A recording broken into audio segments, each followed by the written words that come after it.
모세가 돌이켜 산에서 내려오는데 두 증거판이 그의 손에 있고 그 판의 양면 이쪽 저쪽에 글자가 있으니 그 판은 하나님이 만드신 것이요 글자는 하나님이 쓰셔서 판에 새기신 것이더라. 여호수아가 백성들의 요란한 소리를 듣고 모세에게 말하되 진중에서 싸우는 소리가 나나이다. 모세가 이르되 이는 승전가도 아니요 패하여 부르짖는 소리도 아니라 내가 듣기에는 노래하는 소리로다 하고 진에 가까이 이르러 그 송아지와 춤추는 것들을 보고 크게 노하여 손에서 그 판들을 산 아래로 던져 깨뜨리니라. 모세가 그들이 만든 송아지를 가져다가 불살라 부수어 가루를 만들어 물에 뿌려 이스라엘 자손에게 마시게 하니라. 아멘. 이는 살아계신 하나님의 말씀입니다. 오늘도 우리에게 말씀하시는 하나님께 감사합니다. 오늘 설교 제목은 깨뜨려진 언약입니다. 이 제목에 잘 나와 있듯이 이스라엘 자손은 금송아지를 만들어서 하나님과 맺은 언약을 깨뜨려 버렸습니다. 모세는 진노하시는 하나님께 진노를 거두어 주시기를 간청하고 이제 산 아래로 내려옵니다. 그리고 그 아래의 광경을 모세가 보았는데 그 광경은 모세가 생각했던 것보다 훨씬 더 심각했습니다. 15절과 16절을 보겠습니다. 모세가 돌이켜 산에서 내려오는데 두 증거판이 그의 손에 있고 그 판의 양면 이쪽 저쪽에 글자가 있으니 그 판은 하나님이 만드신 것이요 글자는 하나님이 쓰셔서 판에 새기신 것이더라. 모세가 산에서 내려옵니다. 그의 손에 두 개의 증거판이 들려 있습니다. 이것은 십계명이 기록된 돌판입니다. 그런데 이 돌판을 증거판이라고 부릅니다. 왜 그럴까요? 그 이유는 이 돌판에 기록된 십계명 말씀이 하나님과 이스라엘이 맺은 언약을 증거하기 때문입니다. 하나님과 이스라엘이 언약을 맺었다는 증거가 뭐냐면 이 돌판에 기록된 십계명입니다. 그래서 이 돌판을 증거판이라고 부르는 것입니다. 다시 말해 언약을 보증하는 돌판인 거죠. 여러분, 언약이 무엇일까요? 성경이 말하는 언약은 하나님과 우리가 관계를 맺고 서로를 사랑하는 방식입니다. 무엇보다 우리가 하나님을 사랑하는 방식이 언약입니다. 그래서 언약을 좀 더 쉽게 표현하면 약속입니다. 약속, 서약. 이 언약이 하나님이 우리를 사랑하시고 우리가 하나님을 사랑하는 방식인 겁니다. 그런데 여러분 생각해 보세요. 사실 인간 관계를 포함해서 모든 관계는 일종의 계약 혹은 약속을 기반으로 하고 있습니다. 여러분이 직장과 관계를 맺죠? 그 직장과 관계를 맺을 때도 뭘 맺습니까? 계약을 맺습니다. 계약서를 작성하죠. 계약은 일종의 약속입니다. 그래서 그 계약서에는 회사가 여러분에게 해줘야 할 의무사항이 기록되어 있고 또 여러분이 회사에게 해야 할 의무가 기록되어 있습니다. 그것을 서로 약속하는 겁니다. 여러분, 우리가 보험회사와 관계를 맺는 것도 보험 계약을 통해서 관계를 맺는 겁니다. 보험 문서가 굉장히 두껍잖아요. 그 문서 안에는 서로가 서로에게 해줘야 하는 수많은 의무조항들이 명시되어 있습니다. 이게 바로 우리가 흔히 삶에서 관계를 맺는 방식입니다. 친구 관계도 마찬가지입니다.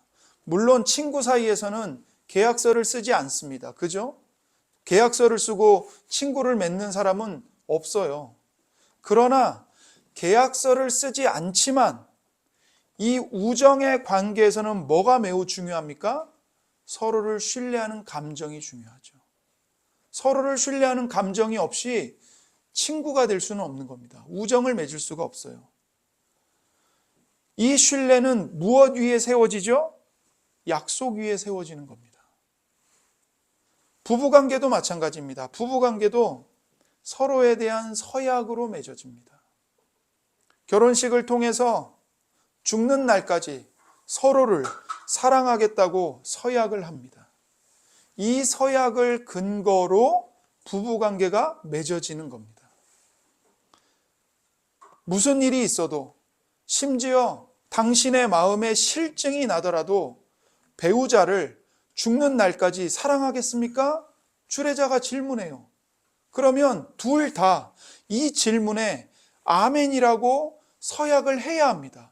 서약을 하고 나면 주례자가 모든 증인들 앞에서 성혼 서약을 선포하죠.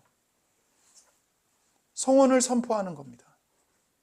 그러고 나서 결혼을 하고 나서 가야 할 곳이 있어요. 어디로 가야 됩니까? 관공서에 가서 혼인 신고를 해야 돼요. 이게 뭐죠? 증인들 앞에서 부부간에 서약한 것을 법적으로 확증하는 겁니다. 인치는 거예요. 그래서 모든 관계의 공통적인 기반은 약속, 서약입니다. 그리고 이 모든 관계는 하나님과 사람이 맺은 언약 관계를 기초로 하고 있는 겁니다. 다시 말해서 하나님과 사람이 언약, 약속, 서약을 맺었기 때문에, 그런 관계를 맺고 있기 때문에 사람이 모든 관계를 맺을 때는 그 관계 속에 약속이 기반이 되는 겁니다. 약속으로 맺어지는 거예요. 하나님과 이스라엘이 시내산에서 서로 언약을 맺었습니다. 나는 너희들의 하나님이 될 것이고 이제부터 너희는 내 백성이 될 것이다. 그 언약을 보증하고 증거하는 것이 바로 모세에게 주신 돌판, 증거판입니다. 그런데 본문에서 중요한 점은 그 증거판을 하나님이 직접 쓰셨다는 거예요. 모세가 작성한 게 아니에요. 16절에 그 판은 하나님이 만드신 것이요 글자는 하나님이 쓰셔서 판에 새기신 것이더라. 분명하게 말하죠. 하나님이 직접 돌판에다가 글자를 쓰셔서 새기셨다는 겁니다. 이것은 이미 출애굽기 31장에서부터 보여준 사실입니다. 여호와께서 시내산 위에서 모세에게 이르시기를 마치신 때에 증거판 둘을 모세에게 주시니 이는 돌판이요 하나님이 친히 손가락으로 쓰신 것이더라. 율법에 관한 모든 말씀을 마치신 후에 증거판 둘을 모세에게 주셨는데 이 돌판을 누가 쓰셨다고요? 하나님이 친히 쓰셨다고요. 그런데 이 친이라는 말이 히브리어로 에츠바인데 뜻이 손가락이에요. 그러니까 하나님이 친히 쓰셨다는 것은 하나님께서 그분의 손가락으로 쓰셨다는 말이에요. 즉, 이 언약은 인간이 만든 게 아니라 하나님이 만드시고 하나님이 작성하시고 하나님이 시작하신 언약이라는 뜻입니다. 이것이 십계명의 서문에도 잘 나타나 있습니다. 지난 주일 오후 예배 시간에 하이델베르크 교리문답을 통해서 우리가 십계명 서문을 배웠어요. 들은 분들은 기억하실 겁니다. 출애굽기 20장 1절과 2절에 하나님이 이 모든 말씀으로 말씀하여 이르시되 나는 너를 애굽 땅 종되었던 집에서 인도하여 낸 내 하나님 여호와니라. 십계명 서문에 뭐가 나타나 있어요? 분명하게 하나님의 구원이 나타나 있어요. 바꿔 말하면 십계명 하나님이 어떻게 시작하시냐면 너희와 나는 서로 언약을 맺은 관계다. 이것부터 시작하신다고요. 내가 너희들에게 십계명을 준다. 너희들은 평생 이 십계명을 지켜야 한다. 지키며 살아야 된다. 그런데 왜 십계명을 지켜야 되는가? 너희와 나는 서로 언약을 맺은 관계이기 때문이다. 이걸 말한다고요. 그래서 십계명 서문에 뭘 선포해요? 하나님의 구원을 먼저 선포합니다.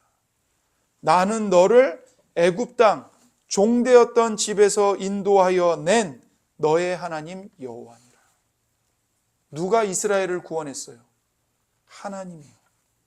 그들이 스스로 힘을 모아서, 그들이 스스로 강한 군대를 만들어서, 그들이 스스로 지도자를 뽑아서 출애굽한 게 아니에요. 하나님께서 노예로 사로잡혀 있던 이스라엘 자손에게 찾아오셨고, 그들의 조상인 아브라함과 이삭과 야곱과 맺으신 언약을 하나님이 기억하시고, 그 언약을 따라 그들을 돌보시고, 그들에게 구원을 선포하시고 구원을 행하신 겁니다.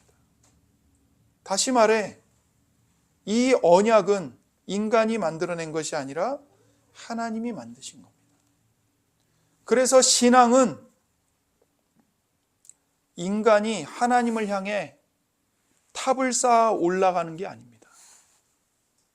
열심히 내가 노력해서 탑을 쌓아가지고 하나님에게까지 이르러야지, 그렇게 구원을 이루어가는 게 아니에요. 오히려 성경이 말하는 구원은 하나님께서 위에서 아래로 내려오시는 겁니다. 우리에게 찾아오시는 거예요. 은혜의 사건인 겁니다. 사람들은 종종 신앙생활을 열심히 믿는 것, 규칙적으로 예배드리는 것, 도덕적으로 착하게 사는 것으로 생각합니다. 물론 그런 모습들이 신앙의 열매로 나타나야 합니다. 열매로 맺어져야 돼요. 그러나 그 자체가 신앙의 본질은 아닙니다. 신앙의 출발점은 무엇인가? 언제나 하나님이 먼저 우리의 이름을 부르며 우리에게 찾아오시는 겁니다. 예수님께서도 말씀하셨죠? 요한복음 15장 16절에 너희가 나를 택한 것이 아니요 내가 너희를 택하여 세웠나니 이는 너희로 가서 열매를 맺게 하고 또 너희 열매가 항상 있게 하여 내 이름으로 아버지께 무엇을 구하든지 다 받게 하려 함이라. 예수님이 말씀하시죠. 너희가 나를 선택한 것이 아니다. 내가 너희를 선택하여 세웠다. 우리가 하나님을 선택한 게 아닙니다. 우리가 하나님을 찾아간 게 아닙니다. 하나님이 우리를 찾으셨고 하나님이 우리를 선택하셨습니다. 하나님이 우리에게 찾아오셨고 그분의 사랑이 우리 마음을 변화시켜서 믿음을 주신 겁니다. 주님께서 우리를 선택하여 세우셨기 때문에 열매를 맺을 수가 있는 것이죠. 그러므로 우리에게 주어진 교회 공동체, 예배, 주일, 교리, 신학, 이 모든 것은요, 인간이 만든 제도나 시스템이 아니라 그 언약의 관계, 은혜의 관계를 보존하고 세워가기 위해서 하나님이 주신 은혜의 선물들입니다. 한마디로 요약하자면 복음은 내가 무엇을 했는가의 이야기가 아니라 하나님이 나를 위해 무엇을 하셨는가의 이야기입니다. 이걸 아는 순간 신앙은 무거운 짐이 아니라 감격이 되는 거예요. 기쁨이 되는 거예요. 더 이상 내가 얼마나 잘하고 있는가 거기에 매달리지 않습니다. 하나님이 얼마나 나를 사랑하시는가 이 복음의 눈이 열리게 되는 거예요. 그러면 십계명을 지키는 것, 하나님의 말씀에 순종하는 것, 하나님을 위해 손해를 감수하는 것, 그게 억울해지지 않습니다. 부담이 되지 않아요. 기쁨이 됩니다. 하나님과 우리의 관계는 하나님이 먼저 다가오셔서 내가 너의 하나님이 되겠다, 너희는 내 백성이다 하고 언약을 새기신 관계입니다. 그 언약을 보증하는 증거판으로 하나님이 손가락으로 십계명을 돌판에 새겨서 모세에게 주신 겁니다. 이 증거판은 하나님의 손가락으로 직접 쓰신 사랑의 언약입니다. 사랑의 문서입니다. 그런데 그 언약이 종이가 아니라 돌 위에 새겨진 거예요. 영원히 지워지지 않게 하시려고요. 돌 위에 새기신 겁니다. 여러분, 이 증거판이 몇 개라고 말하죠? 본문에서 증거판을 몇 개라고 말합니까? 2개입니다. 2개. 그렇죠? 왜 2개일까요? 고대의 언약 관습 때문입니다. 고대의 사람들끼리 언약을 맺을 때 언약을 새긴 그 문서를 양 당사자가 각각 하나씩 보관을 해요. 근데 오늘날 우리도 똑같이 하죠. 계약서를 쓸 때 2개를 작성해서 하나는 상대방, 하나는 내가 보관하잖아요. 하나님이 그래서 하나의 돌판은 하나님을 위한 것이고 하나의 돌판은 이스라엘을 위한 것으로서 2개를 작성하신 거예요. 근데 그 2개를 다 하나님이 쓰셨어요. 그리고 이스라엘은 이 돌판 2개를 다 하나님 앞에 보관합니다.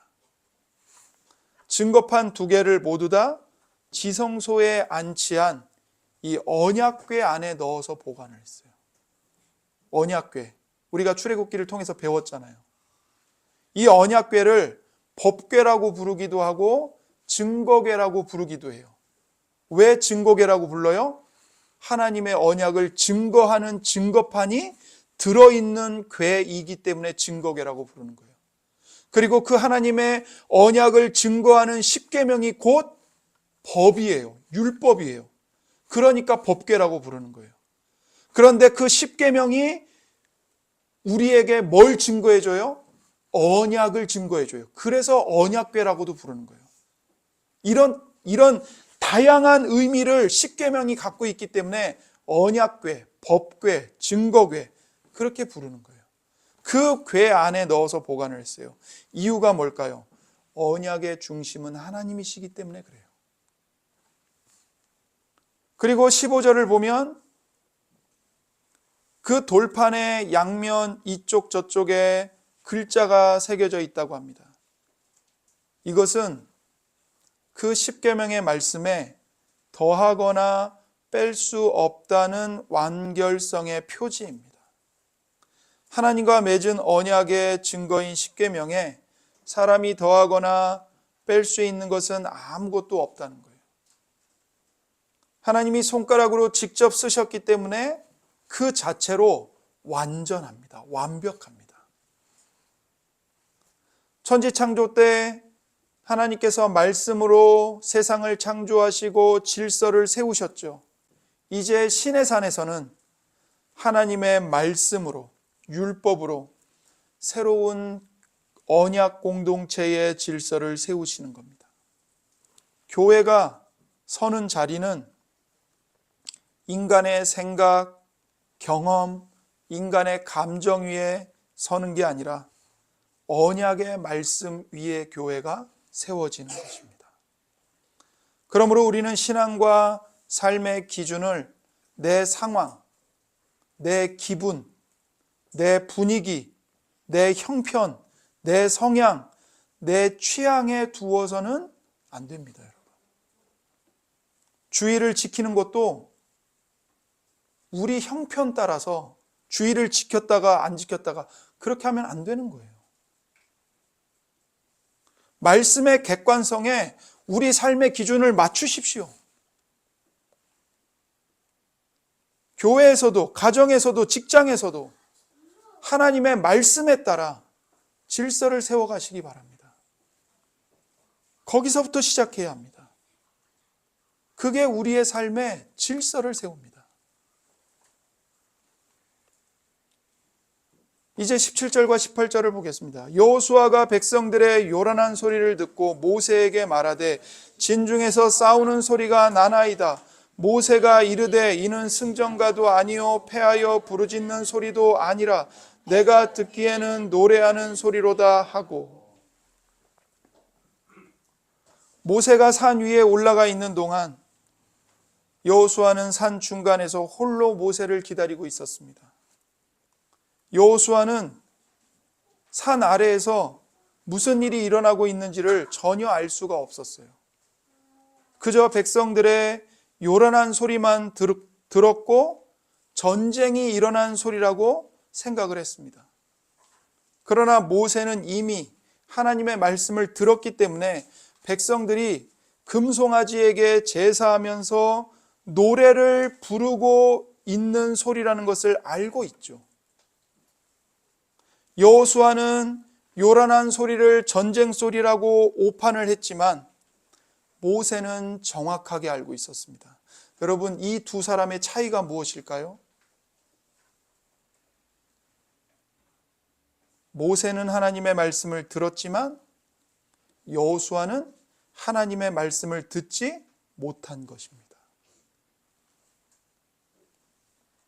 여러분, 우리도 세상에 요란한 소리를 듣습니다. TV만 켜면, 여러분이 스마트폰만 열면 세상에 요란한 소리들이 쏟아져 나옵니다. 그 소리에 대한 판단과 해석이요, 제각각 달라요. 그리고 요즘에는 어찌나 거짓된 소문들이 많은지, 가짜 뉴스들이 왜 이렇게 많은지, 도대체 뭐가 진실이고 뭐가 사실인지 분별하는 게 너무 어려워져 버렸어요.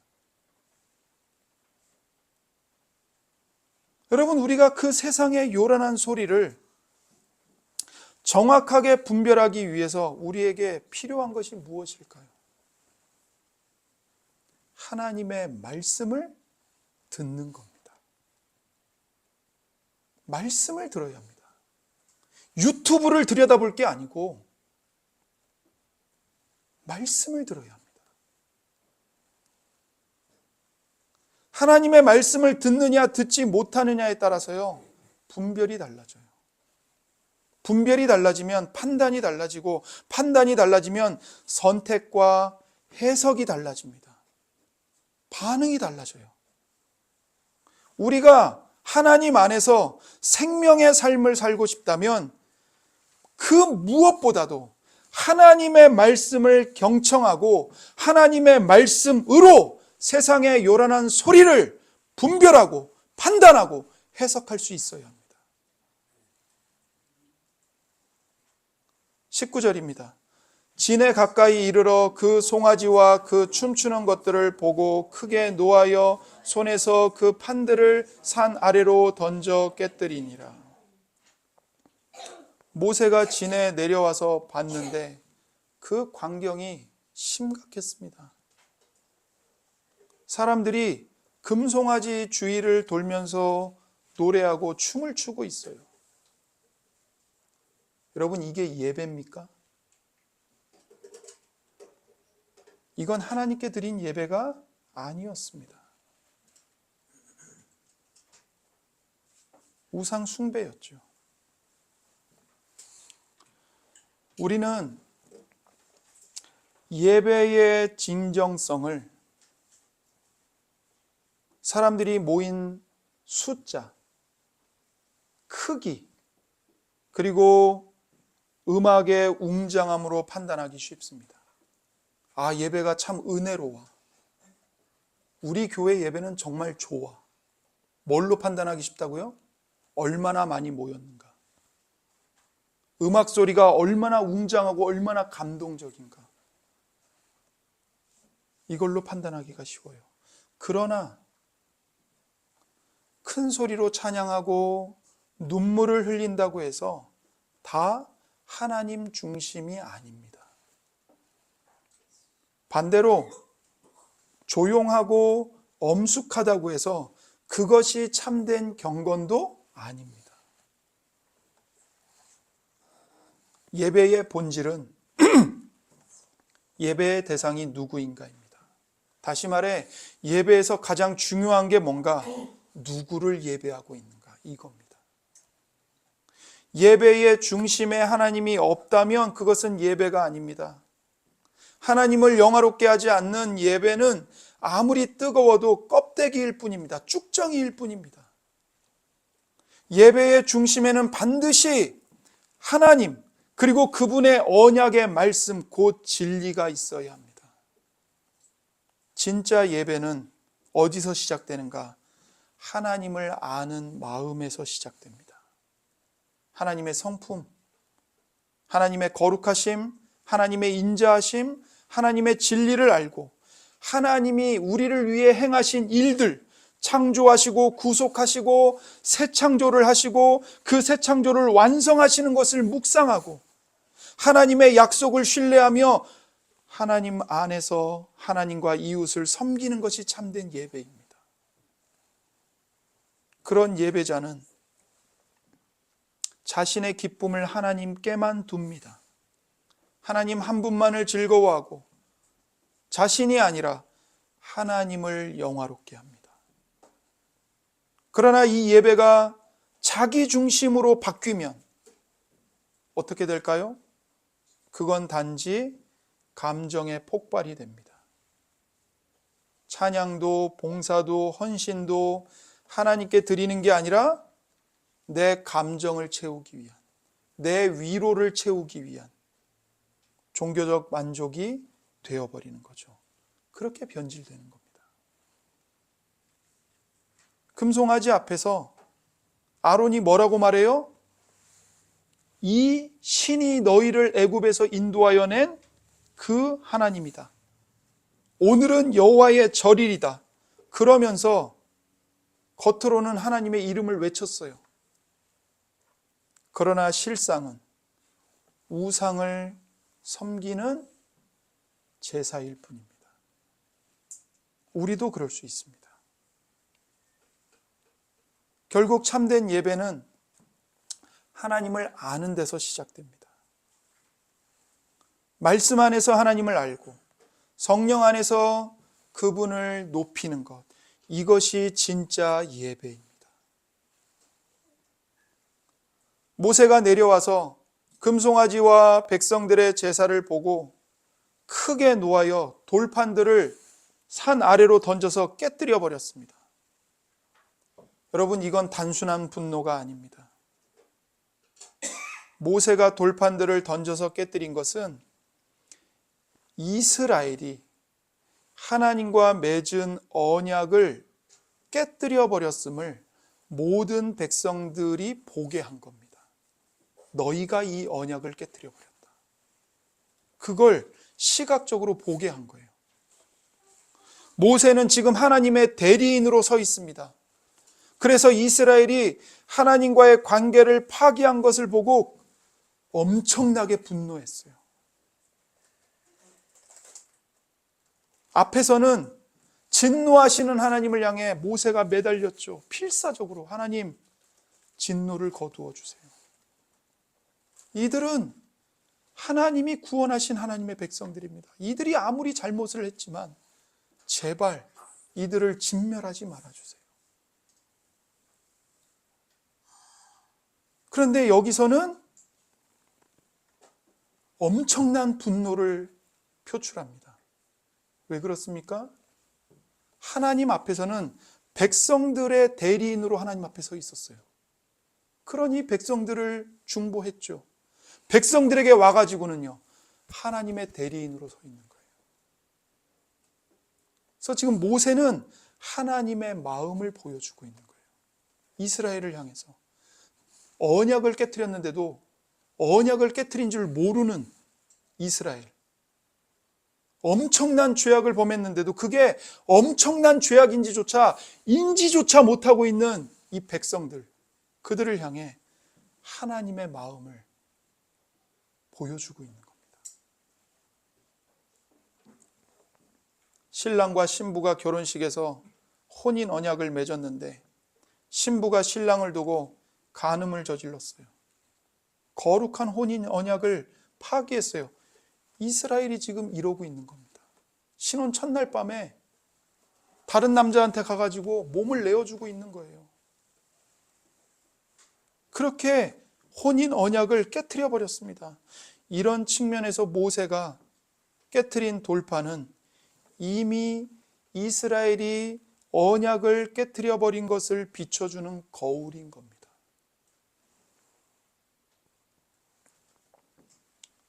모세는 이스라엘이 만든 금송아지를 불살라서 가루로 만들고 물에 뿌려서 그들로 하여금 마시게 합니다. 20절입니다.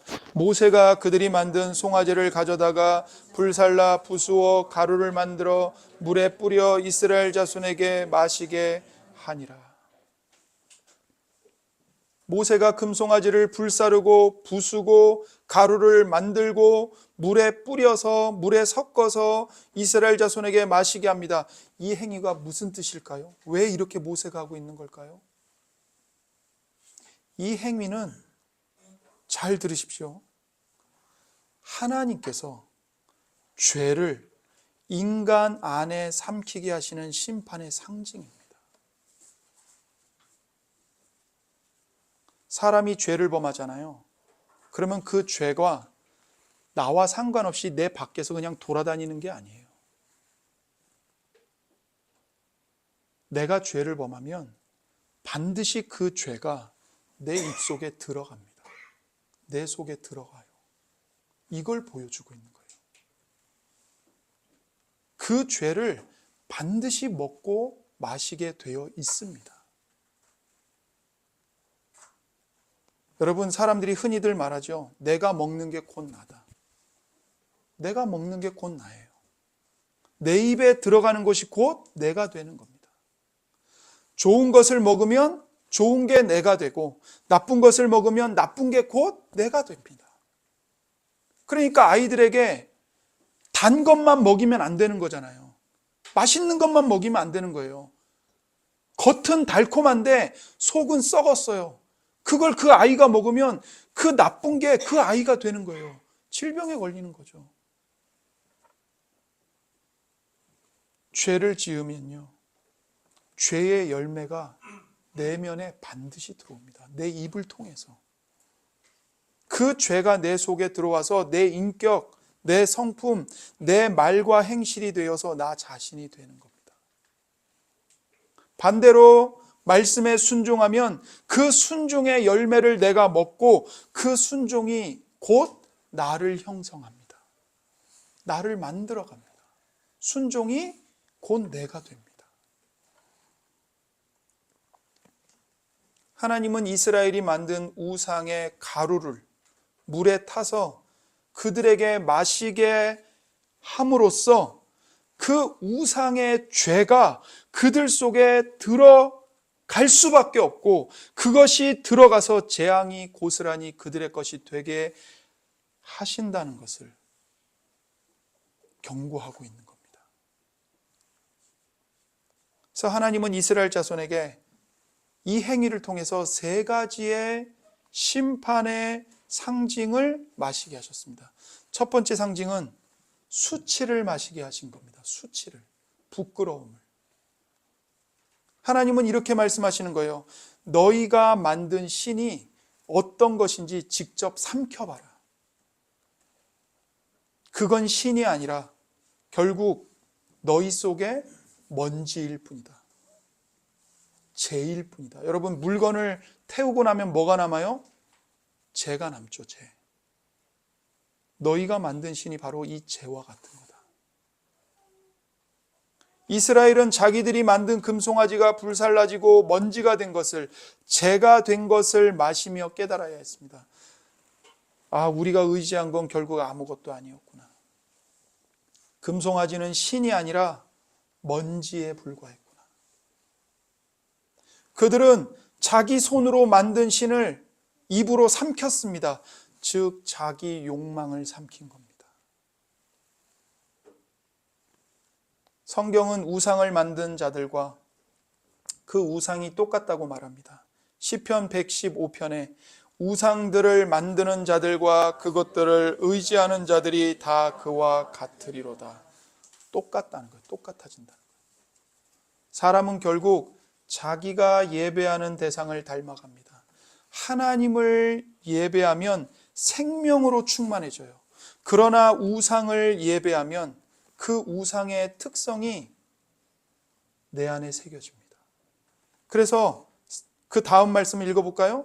그들의 우상들은 은과 금이요 사람이 손으로 만든 것이라 입이 있어도 말하지 못하며 눈이 있어도 보지 못하며 귀가 있어도 듣지 못하며 코가 있어도 냄새 맡지 못하며 손이 있어도 만지지 못하며 발이 있어도 걷지 못하며 목구멍이 있어도 작은 소리조차 내지 못하느니라.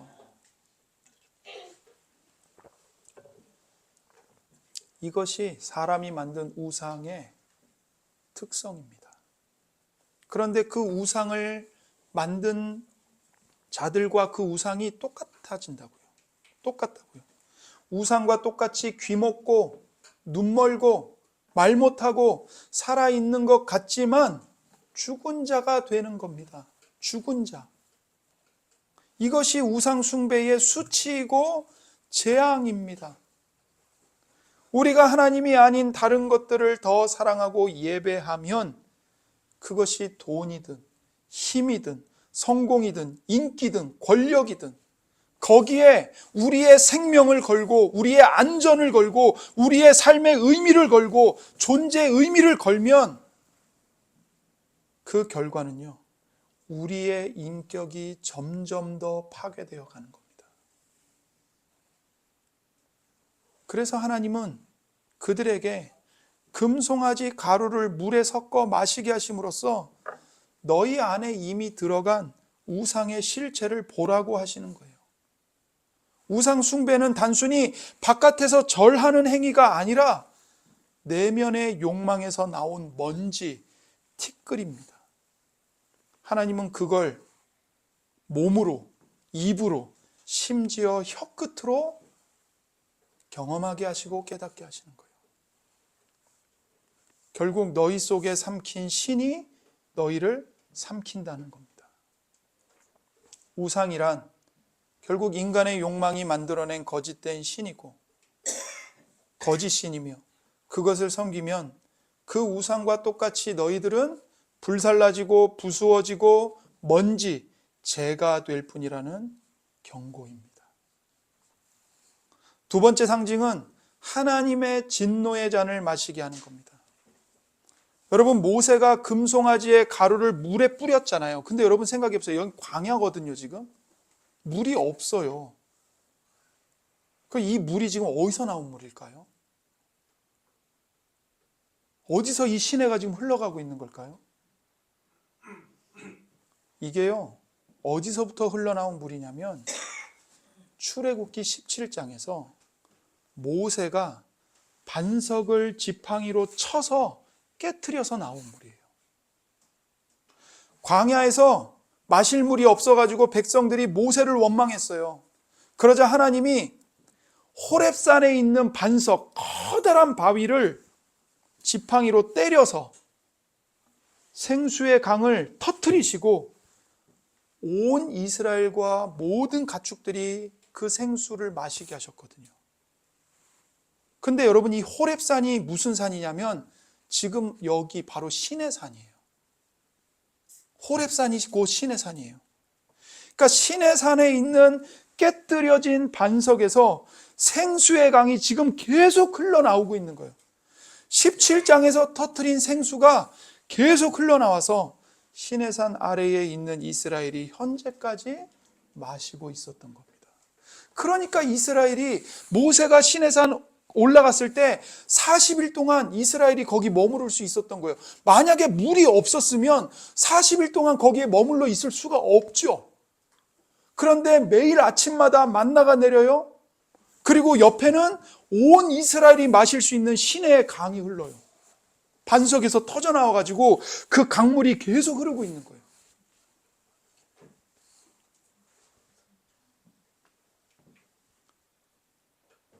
하나님이 호렙산, 시내산의 반석을 치라고 명하시고 그 반석에서 터져나온 물은 단순한 광야의 식수가 아니었습니다. 성경은 분명히 말합니다. 고린도전서 10장 4절에 그 반석은 곧 그리스도시라. 이 지팡이를 맞아 깨트려진 반석이 누구라고요? 그리스도예요. 예수님이에요. 시내산의 반석은 장차 십자가에서 깨뜨려지실 그리스도를 예표하는 것이고, 그 속에서 흘러나온 물은 생명의 물, 곧 성령과 구원의 은혜를 상징하는 겁니다. 그런데 이제 모세가 금송아지를 불살라서 가루로 만들어 그 물에 섞습니다. 그리고 그 물을 백성들에게 마시게 합니다. 무슨 뜻이죠? 그들의 죄로 인해 생명의 물이 진노의 물로 뒤바뀌어 버린 겁니다. 진노의 물로 바뀌어 버렸어요. 원래는 갈증을 해소하고 살리는 물이었고, 장차 오실 깨뜨려지실 반석이신 예수 그리스도를 예표하는 생명의 물이었는데, 이제는 죄의 쓰디쓴 맛을 주는 심판의 물이 된 겁니다. 하나님이 주신 은혜의 생수를 죄가 뒤섞어서 그 물이 더 이상 생명이 아니라 죽음으로 뒤바뀌어 버렸습니다. 죄가 생명의 물을 하나님의 진노가 가득 담긴 진노의 잔으로 바꿔버린 거예요. 이것이 바로 금송아지 사건이 보여주는 경고입니다. 하나님이 주신 은혜와 생명을 죄가 더럽히면 그것은 우리에게 생명이 아니라 심판이 됩니다. 사도 바울이요, 성찬에 대해서 말하면서 이 똑같은 원리를 말합니다. 고린도전서 11장에 주의 몸과 피를 합당하지 않게 먹고 마시는 자는 자기의 죄를 먹고 마시는 것이다. 성찬의 떡과 잔은 본래 생명과 은혜의 상징입니다. 그러나 그것을 죄된 마음으로 분별이 없이, 회개가 없이 먹으면 그 잔이 어떻게 돼요? 은혜의 잔이 아니라 진노의 잔이 됩니다. 자기의 죄를 먹고 마시는 게 되는 겁니다. 결국 이 사건은 우리에게 이렇게 말합니다. 죄는 하나님의 은혜를 심판으로 바꿉니다. 세 번째 상징은 온 공동체가 오염되었음을 보여줍니다. 모세는 가루를 뿌린 물을 이스라엘 자손 모두에게 마시게 했습니다. 여러분, 죄는요, 개인만 오염시키는 게 아니라 온 공동체를 오염시킵니다. 그리고 파괴합니다. 병들게 합니다. 우리는 본문에서 죄의 심각성을 봅니다. 우리는 죄를 절대로 가볍게 생각해서는 안 됩니다. 죄의 심각성을 가볍게 여긴다는 건 몸에 병이 있는데 아프지 않다고 스스로 속이는 것과 같습니다. 겉으로는 멀쩡해 보여요. 그러나 속에서는 서서히 죽음이 진행되고 있는 겁니다. 죄는 단순히 나쁜 행동이나 실수가 아니라 하나님과의 관계를 깨트려버리는 영적 간음입니다. 성경은 죄를 언제나 생명과 죽음의 문제로 다룹니다. 하나님은 거룩하시고 죄는 그분의 거룩하심을 정면으로 거스르는 것이기 때문입니다. 죄는 우리를 하나님으로부터 분리시키고 결국 하나님이 없는 곳, 곧 어둠과 절망 속으로 끌고 갑니다. 사람들은 그냥 조금 잘못했을 뿐이야, 그렇게 말하지만 하나님 앞에서는 그 조금의 죄도 생명과 죽음을 가르는 벽이 됩니다. 본문의 금송아지 사건을 보십시오. 그들은 단 하루 만에 하나님께서 나는 너희들의 하나님이고 너희는 내 백성이다 하신 그 언약 관계를 깨트려 버렸습니다. 산산조각 내버렸습니다. 그들의 노래와 춤은 즐거워 보였죠. 그러나 그 순간 하늘에서는 언약이 깨어지고 있었습니다. 모세가 돌판을 던져 깨트린 것은 단순한 분노의 제스처가 아니라 하나님과 백성 사이의 관계가 실제로 깨뜨려졌다는 것을 시각적으로 보여주는 증거였습니다. 여러분, 죄가 이렇게 무겁고 이렇게 파괴적입니다. 그러므로 죄를 가볍게 여기는 순간 은혜를 싸구려로 만들고 십자가의 피를 값싼 것으로 만들어버립니다. 어차피 용서는 하나님이 하시는 일이고 내가 하는 일은 죄 짓는 거야. 그렇게 생각하면서 살면 안 돼요. 예수님이 십자가에서 피 흘려 죽으셨습니다. 왜요? 우리가 아주 조금 잘못했기 때문이 아니고 실수했기 때문이 아니라 우리의 죄가 하나님의 진노를 불러올 만큼 크고 무겁기 때문에 하나님의 아들이신 예수께서 십자가에서 피 흘려 죽으셔야만 했던 겁니다. 죄의 무게를 바로 볼 때만 복음의 은혜가 얼마나 큰지 깨닫게 됩니다. 죄의 깊이를 모르면 은혜의 깊이도 알 수가 없습니다. 죄를 얕보는 사람은요, 결국 십자가를 얕보는 사람입니다. 그러나 죄를 바로 보는 사람은 눈물로 십자가를 붙듭니다. 그 사람에게 복음은 단순한 종교적 위로가 아니에요. 면죄부가 아니라 생명줄이 되는 겁니다. 이처럼 죄의 심각성을 깨닫는 것은 여러분에게 죄책감을 가져라, 정죄감에 빠져라, 그런 뜻으로 말씀드리는 게 아니에요, 여러분. 오히려 그 깊은 절망 속에서 오직 십자가에 못 박히신 예수 그리스도, 나를 사랑하사 나를 위하여 자기 몸을 희생하여 내어주신 예수님만이 여러분의 구원이 됨을 보라는 것입니다. 죄가 넘친 곳에 은혜가 더욱 넘친다는 그 복음의 사실을 붙들라는 겁니다. 이스라엘은 결국 자기들이 만든 신을 자기들의 입으로 마셨습니다. 그것은 죄의 실체를 그들의 눈앞에서, 그들의 입속에서 맛보게 하신 하나님의 심판이었습니다. 너희가 만든 신은 먼지와 재에 불과하다. 너희가 만든 신과 똑같이 너희가 먼지와 재가 될 뿐이다. 너희가 만든 신이 결국 너희를 죽이고 너희를 파멸케 하고 너희를 집어삼킨다. 그러나 복음은 여기서 끝나지 않습니다. 복음은 여기서요, 세 가지의 구원을 우리에게 줍니다. 첫 번째, 하나님은 그 수치의 잔을 우리 대신 그리스도가 마시게 하셨습니다. 예수님은 십자가 위에서 우리가 마셔야 할 수치의 잔을 마셨습니다. 온 세상이 바라보는 자리에서 벌거벗김을 당하셨습니다. 사람들이 침뱉고 조롱하고 네가 하나님의 아들이냐? 그럼 너부터 내려와 봐라. 비웃었을 때 예수님은 침묵하셨습니다.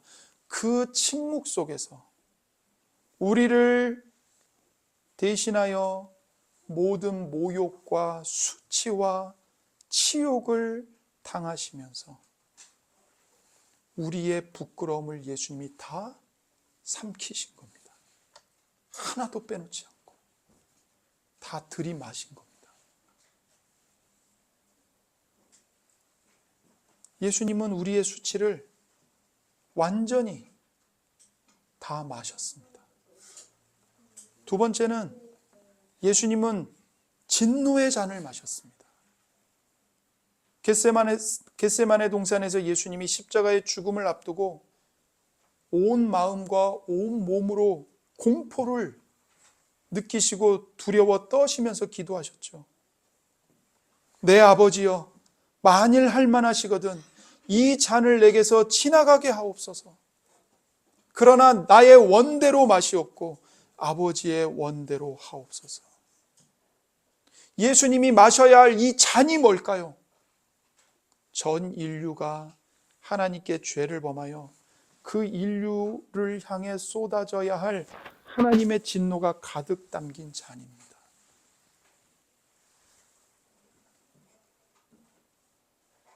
예수님께서도요, 그 아버지의 거룩한 진노의 잔을 마시는 게 너무나도 두려우셨습니다. 무서우셨습니다. 아버지, 할만하시거든 이 잔을 내게서 지나가게 해주십시오. 그러나 예수님은 어떻게 말씀하시죠? 끝내? 그러나 내 원대로 마옵시고 아버지의 뜻대로 하옵소서. 아버지의 진노의 잔을 온 세상을 위해 내가 마셔야 된다는 걸 내가 압니다. 저는 이게 너무나도 두렵고 무섭지만 내가 원하는 대로 하지 마시고 아버지께서 원하시는 뜻대로 하십시오. 제가 다 마시겠습니다. 예수님은 진노의 잔을 거부하지 않으셨습니다. 예수님은 한 방울도 남기지 않고 하나님의 진노의 잔을 끝까지 다 마셨습니다. 여러분과 저를 위해서요.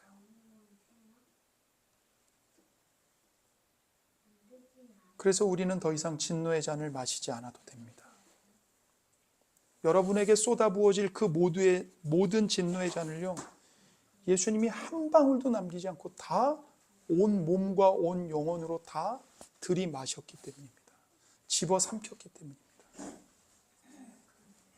그래서 그 예수님 때문에 이제 우리는 은혜의 잔, 구원의 잔을 마십니다. 예수님의 살과 피를 보여주는 성찬의 떡과 포도주를 먹고 마십니다. 죄는 하나님의 은혜를 심판으로 바꾸었지만 반대로 복음은, 예수님의 보혈은 하나님의 심판을 은혜로 바꾸었습니다.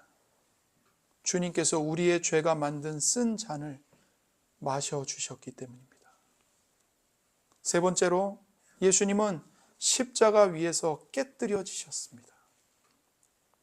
모세가 던진 돌판처럼 우리의 언약 파기를 대신해서 예수님이 깨뜨려졌습니다. 그분의 몸이 찢기고 부서졌습니다. 예수님이 하나님의 언약의 돌판이시기 때문입니다. 우리가 언약을 깨뜨렸기 때문에 예수님의 몸이 대신 깨뜨려지셨습니다. 그 파괴된 몸 위에 하나님은 새 언약을 새기셨습니다. 예수님의 피로 영원히 깨어지지 않는 은혜의 언약을 세우셨습니다. 예수님이 성찬을 하시면서 말씀하셨죠. 이것은 죄사함을 얻게 하려고 많은 사람을 위하여 흘리는 바 나의 피, 곧 언약의 피니라. 나의 피, 곧 언약의 피니라. 내 피로, 내가 죽음으로써 영원히 깨지지 않는 언약을 너희를 위해 세우겠다. 그래서 너희는 영원히 버림받지 않을 것이다. 그래서 여러분은 그리스도 안에서 믿음으로 당당하게 고백할 수 있습니다. 예수님이 나의 모든 수치를 마셨기에 나는 자유합니다. 예수님이 나를 대신하여 모든 진노의 잔을 마셨기에 나는 생명과 구원을 얻었습니다. 나는 살아납니다.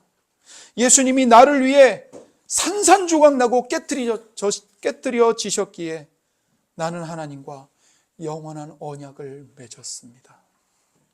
당당하게 고백하십시오. 여러분, 우리가 금송아지를 만들던 그때에도 하나님은 뭘 준비하고 계셨습니까? 이미 십자가를 준비하고 계셨습니다. 우리가 죄로 언약을 깨뜨린 바로 그 자리에서 하나님은 예수님의 피로 새 언약을 세우셨습니다. 여러분, 이 복음을 붙드십시오. 그리스도께서 마신 잔은 우리에게 생명의 잔이 되었습니다.